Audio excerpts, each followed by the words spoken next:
and Russia. The entire thing has been a witch hunt, and there is no collusion between certainly myself and my campaign. I think the people in the rest of the world do not have the time to pay attention to what's happening domestically here. We'll break down the president's trip and what it means for U.S. foreign policy with the Secretary of State, Rex Tillerson. It's a Fox News Sunday exclusive. Then, former FBI Director Robert Mueller is tapped to lead the investigation into Russian interference in the 2016 election. A special counsel was much called for in this situation, and former Director Mueller is the right kind of individual for the job. We'll discuss the controversy and what it means for the Trump agenda with Arizona Senator John McCain, only on Fox News Sunday. We'll ask our Sunday panel if Mr. Trump can use the appointment of a special counsel to turn attention back to repeal and replace and tax reform. And our Power Player of the Week, iconic singer Judy Collins, on the inspiration for the songs that defined a generation. It was creative, it was exciting, it was music. All right now on Fox News Sunday. And hello again from Fox News in Washington. Donald Trump is on day 2 of his first foreign trip as president, meeting with more than 50 Muslim leaders and trying to build a coalition to defeat ISIS and to isolate Iran. All this while the controversy escalates over possible links to Russia, threatening the president's foreign and domestic agenda. We'll drill down on both stories this hour, speaking in a few minutes with Secretary of State Rex Tillerson, and later with Senator John McCain. But first, let's bring in the anchor of Special Report, Bret Baier, who's in Riyadh, Saudi Arabia, with the latest on the president's trip. Bret. Chris, in the second day in the home of Islam's holiest sites, President Trump is calling terrorists barbaric criminals who must be stopped by a new U.S. Muslim coalition, which he says starts here on ancient soil. Saying he's not here to lecture, President Trump addresses the leaders of more than 50 Muslim-majority countries, casting the fight against terrorism as a battle between good and evil. A marquee speech on Islam, calling for cooperation. In a much softer tone than his campaign, the president has yet to use the phrase radical Islamic terrorism. From Arab leaders in meetings Sunday morning, let me say that you have a unique personality that is capable of doing the impossible. I agree. Talk of new relationships. There won't be strain with this administration. And new arms deals. Nobody makes it like the United States. The Saudis pledged to buy $350 billion of U.S. military equipment and weapons over 10 years, and more than $160 billion of Saudi investment in U.S. companies this year. President Trump's first foreign stop has been filled with pageantry. A stark contrast to the 2 Saudi trips by President Obama, who was never greeted at the airport by the king and had a chilly relationship largely over his administration's dealings with Iran. This trip, the Saudis are already dancing in step. Later, President Trump, known for his use of Twitter, will speak here at a conference designed to stamp out extremism using social media. You know, this trip was planned long ago, but senior aides say they could not have asked for more in this first stop than the Saudis' warm embrace, which is something else to talk about back home. Chris? Bret Baier reporting from Riyadh. Bret, thanks for that. And joining us now from Saudi Arabia is the Secretary of State, Rex Tillerson. Mr. Secretary, President Trump is urging Muslim leaders to join the, quote, battle between good and evil. He's opening a center against extremism today. Muslim leaders are pledging to cut off funding to radicals. But the big question I have is this just talk, or are there some real teeth here, concrete measures that will help us destroy ISIS and al-Qaeda and to stop the flow of new recruits? Well, Chris, I think it is historic what's happening here in Riyadh under the King's leadership. His convening of the GCC Council this morning, where we had a very productive discussion on the subject of how to counter terrorism, how to defeat Daesh, and how to bring stability, greater stability to the region. And of course, this afternoon he'll deliver his important message to the convening of the Arab Summit. Again, Arab nations, Muslim nations from around the world. And I think what the output of this, Chris, are some framework agreements that are really going to guide the actions going forward, but there are concrete commitments being made as to how we will work together to defeat Daesh, to defeat terrorism here in the region and as well as elsewhere. I think the other thing that's important is there's also agreement to continue this dialogue. It doesn't end here. There is a commitment to have another GCC summit with the U.S. a year from now, and one of the expectations is we will be measuring our progress towards the initiatives and agreements that were signed here, and we will be looking for concrete results by which to measure each country's commitments. We should point out GCC is the Gulf Council of Nations. During the campaign, sir, candidate Trump had some tough things to say. Here he is on the Muslim religion. I think Islam hates us. There's something there that there's a tremendous hatred there. There's a tremendous hatred. We have to get to the bottom of it. And here he is talking about Saudi Arabia and Qatar. You talk about women and women's rights. So these are people that push gays off buildings. These are people that kill women and treat women horribly. Given that past rhetoric, why should Muslim leaders trust Mr. Trump now? And on the other hand, if the president is so concerned about human rights, why isn't he talking about it publicly this weekend?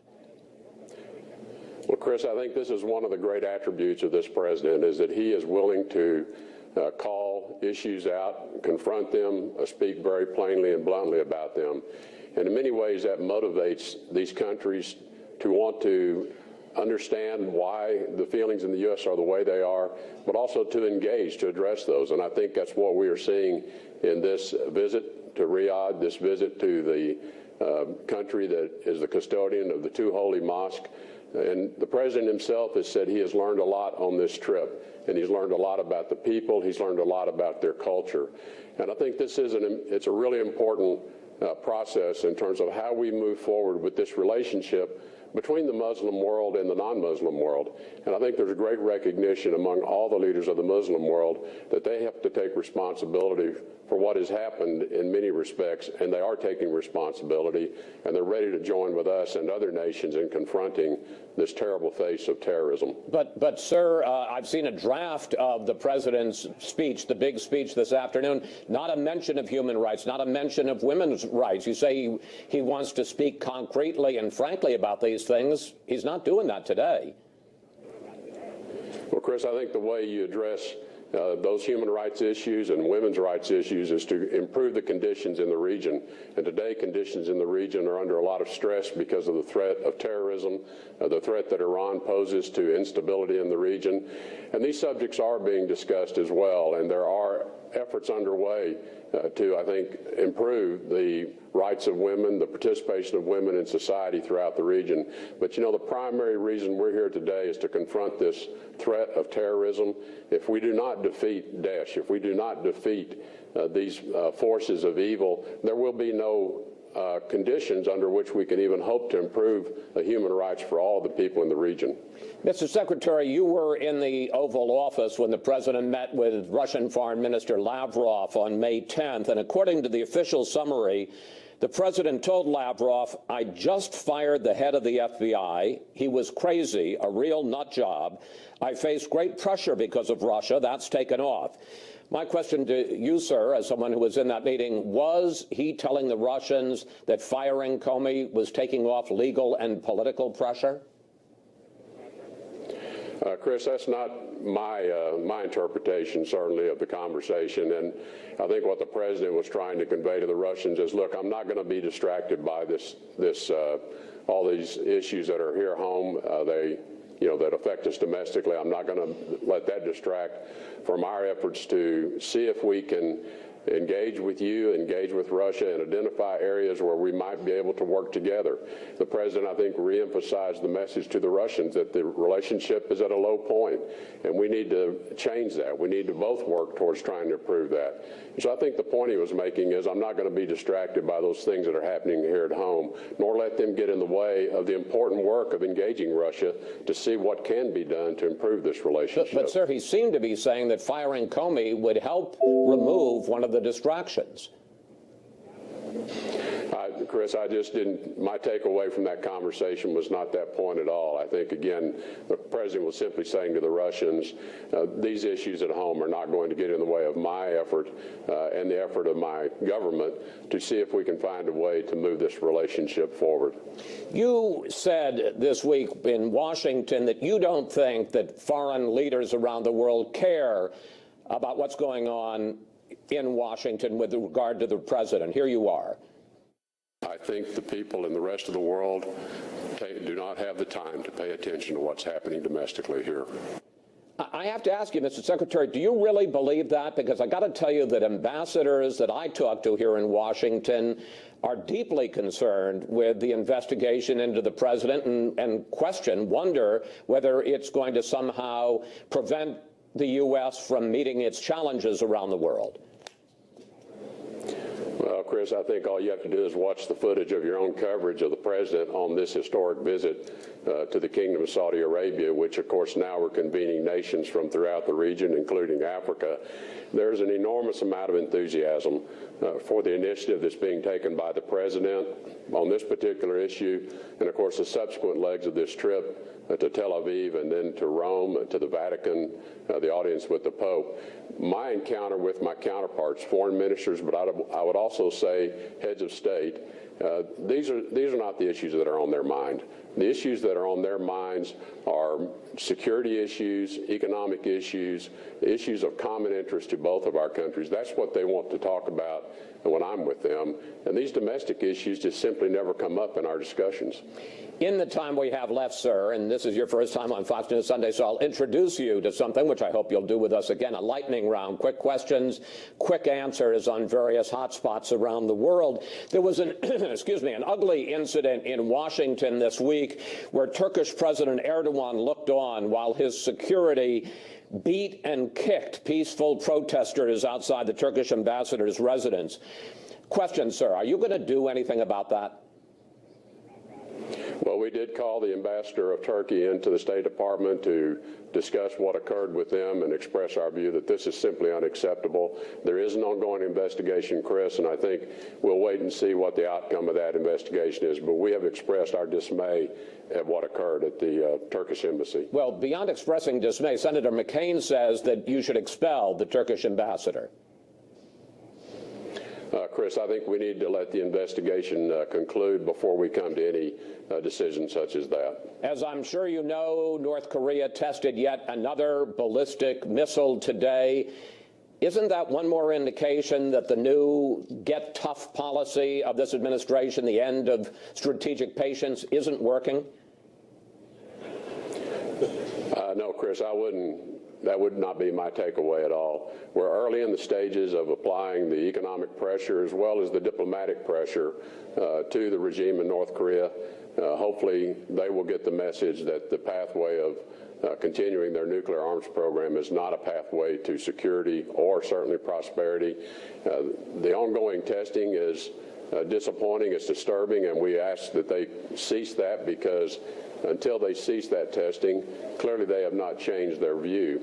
But I think we're early into the game of putting pressure on them, and one could also interpret that perhaps they're just acting out now in response to some of this pressure that I believe they're beginning to feel.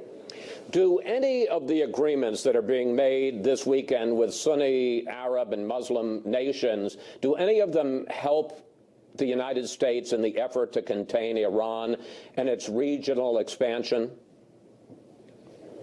Well, Chris, I think certainly the kind of security arrangements, obviously there were significant new arms sales packages were announced yesterday with the kingdom, but there are also sales going on to other important countries in the region. This strengthens the overall security posture of the Gulf and the Arab nations in particular, and I think makes it clear to Iran that we, the United States, will stand with our partners here in the region to counter Iran's hegemony. Any aspirations Iran has for putting pressure on these countries will be met by a strong and unified front. Finally, sir, we all got to see, I don't know that you've gotten a chance to see it, but we all got to see the video yesterday of you participating in that traditional Arab sword dance. And I have to tell you, you look pretty good while you were doing it. Frankly, more comfortable than the president or Commerce Secretary Ross. Had you been practicing, sir? Well, I hadn't been practicing, Chris, but it was not my first sword dance. Why? Have your experience in the Middle East? Well, I've been in the Middle East for many, many years, Chris, and not just in the kingdom, but throughout the region. This was just such a wonderful welcome for the president last night. The spirit, the fun that was going on in the air, it was very contagious for all of us. And I think just the pure joy that you see on the faces of the people here in Saudi Arabia, but also what we're hearing throughout the region with the president's visit, the importance of it, and I think great hope that this brings to them that something is finally going to be done to confront these faces of terrorism and the destabilizing forces in the region. Secretary Tillerson, I think I can safely say that it's the first time we've ever heard on Fox News Sunday, this is not my first sword dance. We want to thank you. Thanks for your time today, and safe travels, sir. Thank you, Chris. Up next, we'll bring in our Sunday group to discuss President Trump's ambitious first overseas trip and what he hopes to accomplish on the world stage.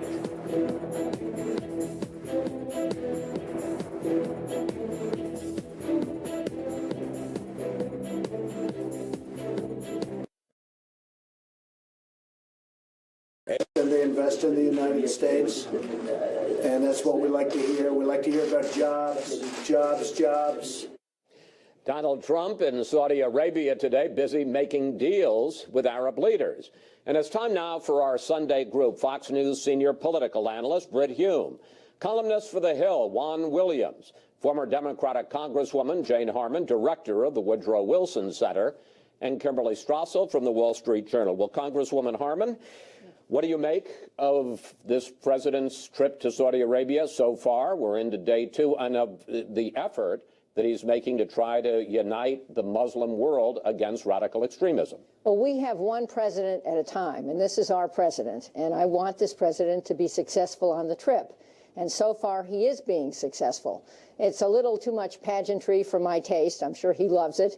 And the messaging helps Saudi Arabia as much or more than it helps us. But we're in the Middle East. I love the idea that he's going to the fount of all 3 major religions.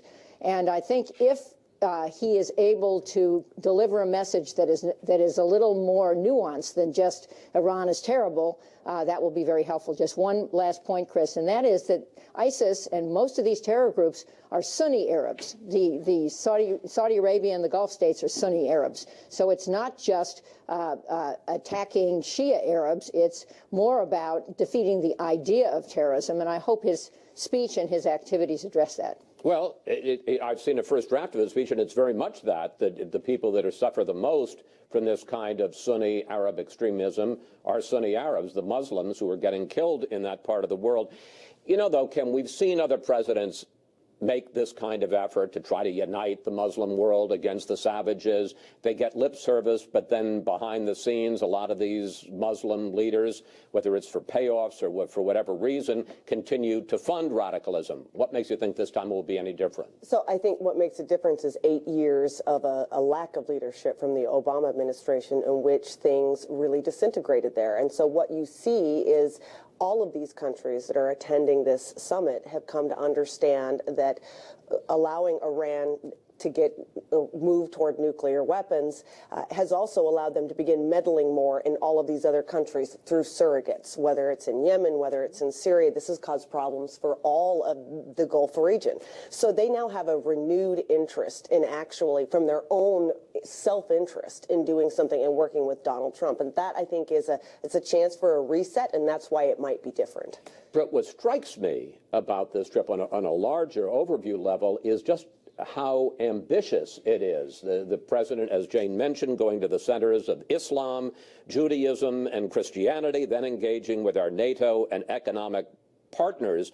And the word that White House officials were using in a briefing they held for us this week, especially about the first part of the trip in Saudi Arabia and Israel and the Vatican, is historic. I got to say, I don't think that's an overstatement. No, but every presidential visit overseas is historic, and when chronicles of presidencies are written, foreign visits and dealing with foreign leaders are always a part of it. And this is unmistakably the stuff of the presidency. No other official in this country has responsibility for foreign policy the way a president does. So this is, no question about it, a very big deal. And the two principal purposes here are very big deals as well. First is to try to strengthen Saudi Arabia as a bulwark against the growth of Iran's power. And second, of course, the big 50-state-plus meeting to try to form a stronger coalition against terrorism. 50 Muslim nations. 50 Muslim nations, that's right, against terrorism. And bringing the Muslim world, or most of it, together for that purpose is a useful thing. There's a lot of detail here, Chris. For example, you look at Saudi Arabia, even as the president was going there with this purpose, the United States proposed at the UN to add the Saudi-based addition, if you will, of ISIS to those subject to sanctions. In effect, the Saudi chapter of ISIS, and the Saudis, through other countries, blocked that. So there's always a lot of detailed work to be done, and that's often where the devil lies. But the purpose here is significant, and he seems to be off to a very good start. Juan, I want to pick up on something that Kim said, because the administration, not surprisingly, is emphasizing how different this president's approach to foreign policy is from Barack Obama's. And what they say is the key is not to preach, not to lecture, especially on human rights, especially in public, and rather instead to be more transactional and to try to make deals and get results. Do you think that makes sense or not? Well, I'm just a little taken aback, because you can say that we're emphasizing deals, not diplomacy. But remember, not only President Obama, but President George W. Bush made arms deals with the Saudis, and they didn't get all of his hosannas and plaudits. It was just part of the deal. That's what you're doing.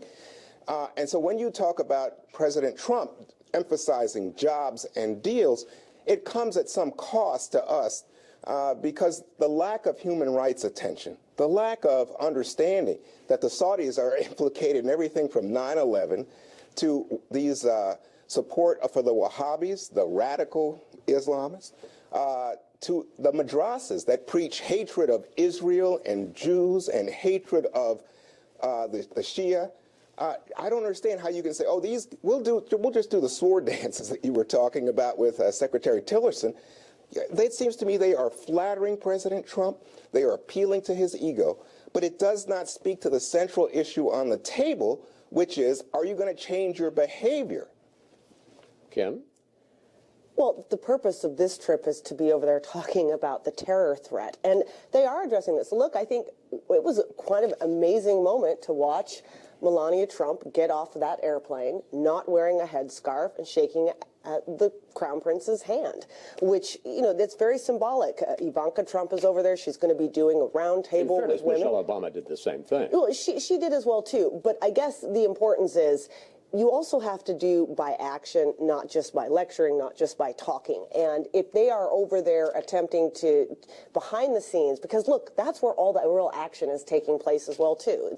These are all these events that are for TV, but what you've got is the entire team of Trump delegates that are doing behind the scene meetings. But what I hear from Secretary Rice, what I've heard from Senator McCain is, human rights are an essential part of our long-term policy as Americans. The question arises whether the best way to deal with that issue is to do so with public pronouncements in the face of these people who are hosting you, or is it better to handle all of the outward and visible stuff with diplomacy, which is, after all, what this is all about, and to address these issues in a quiet way. Final word, because we got to move on. But you have to do both, Britt. It's good that the Egyptians released one guy held in prison, but it really matters that the Saudis now try civilians by military courts. All right. Well, that was brief. We have to take a break here. We'll see you all a little later. When we come back, though, Senator John McCain on the president's first overseas trip, as well as his troubles here at home.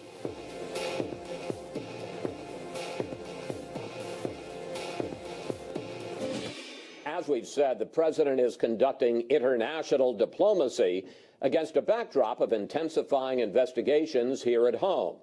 Joining us now to discuss both, Republican Senator John McCain. Senator, welcome back. Thanks Fox for News having Sunday. me back, Chris. So what do you think of the president's trip so far, and do you think that realistically he can get Muslim leaders to drop their support for extremism?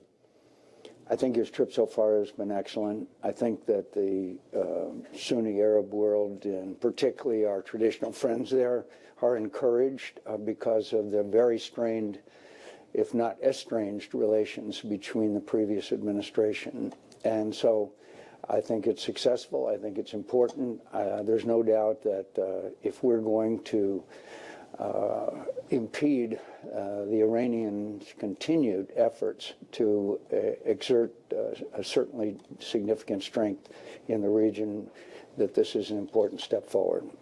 You wrote an article in the New York Times recently in which you said that the U.S. must always stand up for human rights and not abandon oppressed people around the world. Given that, what do you think of the decision, and you heard Secretary Tillerson defend it a few moments ago, not to discuss human rights publicly on this trip? My enduring hero and inspiration is a guy named Ronald Reagan. At the height of the Cold War, when people were talking about realpolitik, when we were talking about all these new names they gave for accommodation with the then Soviet Union, Ronald Reagan stood for people. He went to the Berlin Wall and said, take down this wall. He wasn't talking about just the wall. He was talking about the wall that existed between freedom and oppression. When he spoke for Nathan Sharansky, one of the great human rights person in history, he always had human rights as a fundamental belief that we would eventually prevail over the totalitarian regime. But this president, his team Union. seem to think that that's going to get in the way of practical progress. I've heard that for years, and you have heard it for years. We've got to be practical. Look, America is the unique nation in history, with all of our errors and failings and mistakes that we have made, and God knows there's been lots of them, that we have stood up for people. That, do you think, would this administration speak up for Nathan Sharansky, do you think? I don't think so. But so we have to, and they say, well, we talk about it quietly. Look, I want to close relationship with these Arab countries. I want to work with them, not so much because of ISIS, although that's very important, but also against Iranian hegemony. But we have to stand up for what we believe in, or we are no different. Senator, you got a lot of attention this week with some remarks you made, you're already beginning to laugh about it, about the investigation into possible links between Russia and the Trump campaign. Here you are. I think it's reaching the point where it's of Watergate size and scale, and a couple of other scandals that you and I have seen. It's a centipede that the shoe continues to drop. What exactly are you saying? True. What I'm saying is that we're now, with the appointment of Mr. Mueller, we're now at that stage of a scandal. And now the question is, how is it handled? Is it handled the way Watergate was, where it's drip, drip, drip out every day, more and more? Or do we handle it like Ronald Reagan handled Iran-Contra? It's a scandal. He fired people. He went on national television and said, we made mistakes, we did wrong, and we're not going to do it again, and the American people let him move forward. And so what I was saying is there's two ways of handling a situation such as this. With the appointment of Mr. Mueller, it obviously is now at that level. The point is, do we get it behind us, get all the information out there, and move forward? The American people are very forgiving. The American people understand that no one is infallible. And so what my point was, let's get all the facts out, let's move forward and try to address the challenges that face this nation, which I would argue are probably more diverse and more challenging than any time since the end of the Cold War. Senator, do you think this is a scandal? I don't know if you want to use the word scandal. That's what you used it. Yeah. Well, You know, the politician's prayer, may the words I utter today be tender and sweet because tomorrow I may have to eat them. I'm reminded of that. What I was saying was what I just described to you. I think if you want to use the word scandal, that's fine, as I did. The point is, it's a challenge to Washington, D.C., the way we do business, a challenge to bipartisanship, and a challenge to the effectiveness of this newly elected president. Some Democrats say that the president fired FBI Director James Comey in order to impede the investigation, but the acting FBI Director, Andrew McCabe, pushed back on that. Here he is. There has been no effort to impede our investigation to date. Quite simply put, sir, you cannot stop the men and women of the FBI from doing the right thing, protecting the American people, and upholding the Constitution. Why do you think the president fired James Comey? I don't know. Honestly, I cannot explain a lot of the president's actions. I don't think it was a wise thing to do. Mr. Comey was highly respected and highly regarded. And so I can't explain it. I don't think it was a smart thing to do. Do you think it was an effort to impede the investigation? I do not know. I know that this issue has infuriated the president. I mean, that's obvious from his public appearances and his statements, but I don't think that that was the right remedy. But he's the president of the United States, and he will face the events. I'm not sure you would have had the appointment of Mr. Mueller if that had happened. You say that the president should never have let Russian Foreign Minister Lavrov into the Oval Office in the first place last week. Now it turns out, and I want to put this back up on the screen, that Mr. Trump, according to the official summary, told Lavrov, "I just fired the head of the FBI. He was crazy, a real nut job. I faced great pressure because of Russia. That's taken off." How do you read that, sir? I don't know how to read it except that I'm almost speechless because I don't know why someone would say something like that.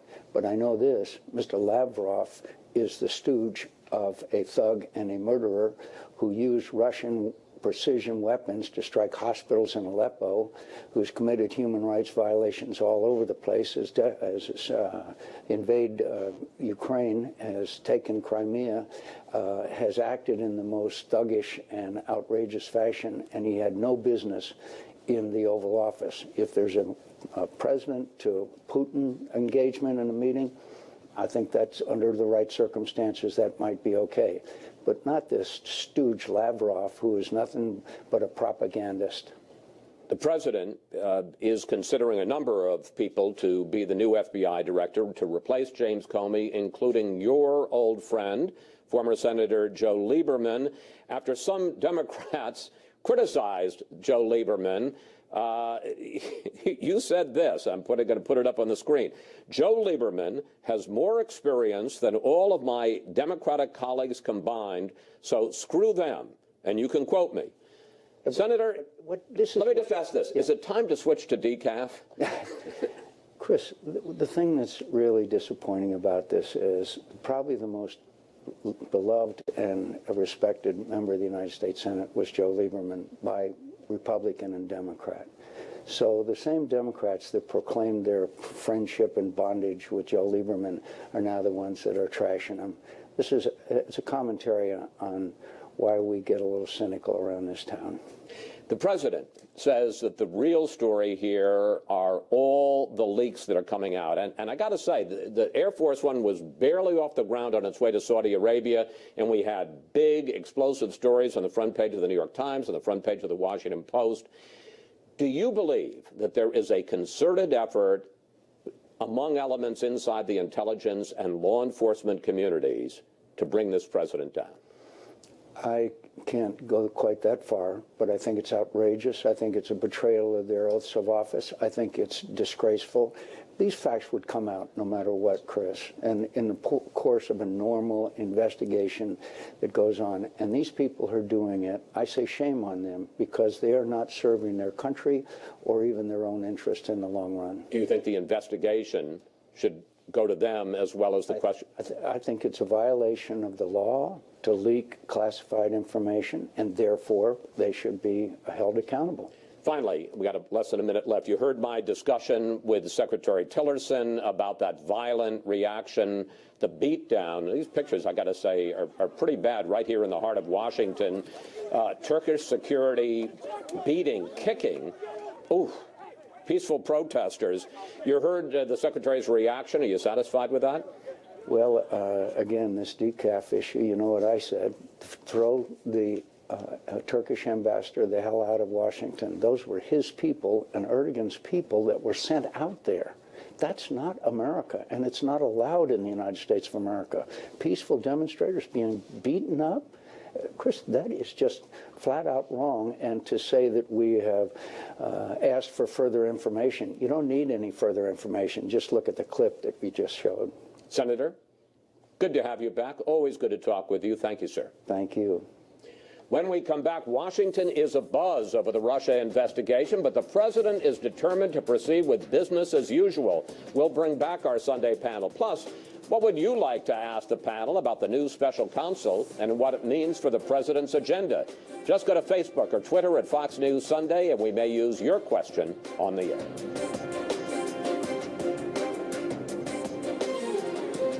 Well, I respect the move, but the entire thing has been a witch hunt, and there is no collusion between certainly myself and my campaign, but I can always speak for myself and the Russians. Zero. President Trump saying the appointment of a special counsel is a waste of time that only serves to divide the country. And we're back now with the panel. Britt, there were so many leaks, so many stories this week, including that Comey memo that he wrote right after a meeting in the Oval Office with the president, in which he said the president told him, why don't you let the investigation of Michael Flynn go? What strikes you about where we are now in this story? Well, I've never seen leaks on this scale. I mean, Jason Riley, the Wall Street Journal, Kim's colleague, said here the other day that there are leaks and then there's Niagara Falls. Well, we're under Niagara Falls right now. I've never seen anything like it. And the problem with it is that even if you assume, Chris, that all these excerpts that we're seeing from memos and conversations and all the rest of it are accurate, they're only part of the story, and we're going to have to wait a while to get the rest of the story. It is perfectly possible, for example, Chris, to interpret what was apparently said to Comey in the Oval Office indiscreetly, to be sure, by Donald Trump as being not a request to shut down an investigation, but a question to Comey as to whether now that that Flynn had been fired, and at the time the Washington Post had reported that an examination of his phone calls with the Russian ambassador had uncovered nothing improper. Wouldn't it be possible now to let this go? Because I think Trump thinks he's innocent. He may think Flynn is innocent. And he's saying, hey, come on, how about it, man? Can't you wrap this up? Can't we let this go? That's indiscreet. It's probably improper, but it's not obstruction of justice. But in the atmosphere in which we're now living, everything is likened to Watergate. Reporters, even some who weren't there at the time, would like to relive that. On this question of leaks and what's true here, we got a number of questions from you for the panel, and we got this on Twitter from Bob Courtbawi, who writes, what crimes have been committed? Not speculation, facts. What are they? What factual proof is there? No innuendos, no rumors, just facts. Congresswoman Harman, how do you answer Bob? Well, Washington was broken before Donald Trump was elected president. That's one of the reasons he was elected president. And there were leaks before Donald Trump became president. So let's put that in the background. How do I answer him? We don't know if there were crimes committed. That's why a special counsel, not prosecutor, but a counsel to investigate collusion, any possible collusion between the Trump campaign and the Russian meddling in the 2016 election was established. We'll see. But Congress also has a role. This is a point that's important. I was here for Watergate. I wasn't on one of the Watergate committees, but I was a counsel to the Senate. And Congress played an important role on a bipartisan basis, getting some tough answers to the toughest questions. Are you troubled by this torrent of leaks that seem to be coming from? Very troubled. John McCain is right. Leakers should be prosecuted. The Justice Department should go after leakers. We have enough statutes to prosecute them. And this climate of partial leaking is even worse, because then there are selected quotes and you can make anything seem true. The White House got more bad news this week with the announcement that former FBI Director James Comey will testify in public before the Senate Intelligence Committee sometime after Memorial Day. And Comey supporters are already trying to build a case for him and his credibility and what he's going to say. For instance, talking about the time 2 days after the inauguration when the president singled out Comey in the White House.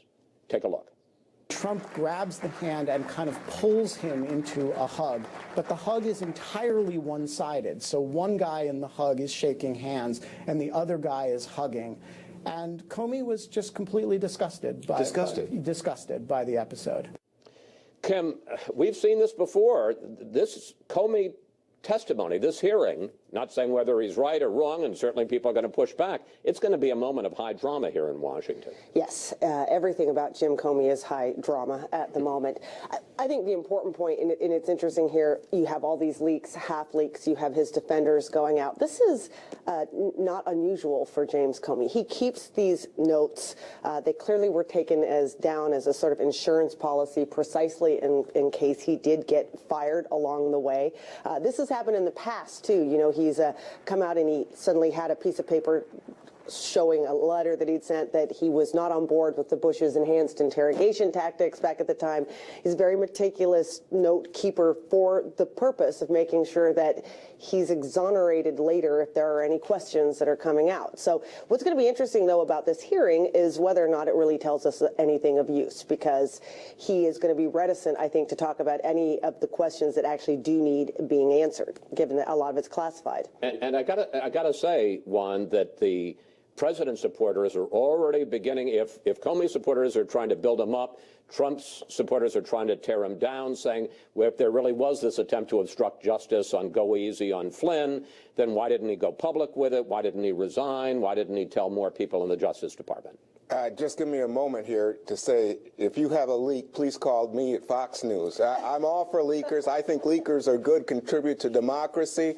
I don't think try to undermine government, but I don't think we condemned Obama for going harshly against people who were disclosing information, acting as if they were agents of some foreign government. This is a democracy. We have a First Amendment. Reporters play an essential role. Yeah, but this isn't on the reporters. No. This is on the people inside the government. But I'm telling you. Don't you think they have a responsibility to keep secrets? They do have a responsibility. In some cases, they've signed an oath. But guess what? We have, as Jane Harman said a moment ago, a history in this country of people talking to the press, leaking, taking risk. I don't see all of a sudden, just because of this president, all of a sudden everybody who says, you know what, there's a risk to democracy is to be condemned. Have you ever seen a torrent of leaks like this? No, it's unbelievable. And guess what? Have I ever seen a president like this? No, I haven't. I think everybody will say that, supporters and opponents. But let me just answer your question. You got 30 seconds left. I think Jim Comey should not have commented if he felt that he was being pressured to drop it. I think that would have compromised the ongoing investigation. He took contemporaneous notes,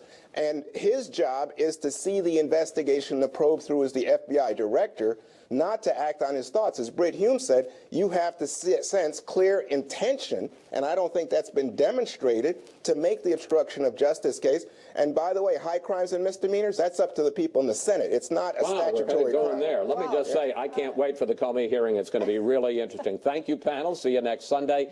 Up next, our Power Player of the Week. The music business is notoriously tough and fickle. Singers can have one big hit and are never heard from again. That's why it's so remarkable for someone to keep turning out classics for more than 50 years. Here's our Power Player of the Week. I think of things from childhood. I think of things from last week. I think of things from tomorrow. Well, it was everything. It was creative. It was exciting. It was music. People were writing songs about every aspect of life. It was a world where late one night, Joni Mitchell sang her Both Sides Now over the phone. And what did you think? I said, got me right over. This is fantastic. Is there a phrase you like? Tears and fears and feeling proud to say I love you right out loud. How would you choose what worked? I mean, how could you not want to sing that song? It won the Grammy for Song of the Year. Collins made her mark in other ways, protesting for civil rights and against the war in Vietnam. And in addition to singing her own songs and others, her failing love affair with Stephen Stills inspired him to write the classic Sweet Judy Blue-Eyes. I am yours, you are mine, you are what you are. He was trying to win you back. Yes, he was. And did it work? No. I said it's beautiful, but it's not going to get me back. Collins has had emotional problems over the years, depression and bulimia and alcoholism. You've been very public about it. Why? Because I can't keep my mouth shut. She's written several books about it, including her latest one, Cravings. But not so... Kind of get behind the microphone and shut my eyes and sing like for 2 hours. And that was a period where nobody could get at me. Since you asked. Before we knew it, Collins was giving us a private concert. At age 78, she still does more than 100 performances a year. This is what I ask you for. I love to sing, and the lights are on, and the music is on, and the sound is great, and the band is great, and I'm exactly where I should be, doing what I should be doing. No plans to retire? Oh my God, it's not in my repertoire. You know, I think part of it is that I'm an artist, and artists don't retire. This summer, Collins will tour the country with that old boyfriend, Stephen Stills, marking the first time they've shared the stage. And now a note about our family here. On Mother's Day last weekend, our executive producer, Jessica Loker, 9 months pregnant, ran the show in the control room, hoping her son would wait till we were done. Well, 2 days later, Mason Robert Loker joined the world. Mason, Mom, Dad, and big sisters Eliza and Evelyn are all doing well. And that's it for today. Have a great week, and we'll see you next Fox News Sunday.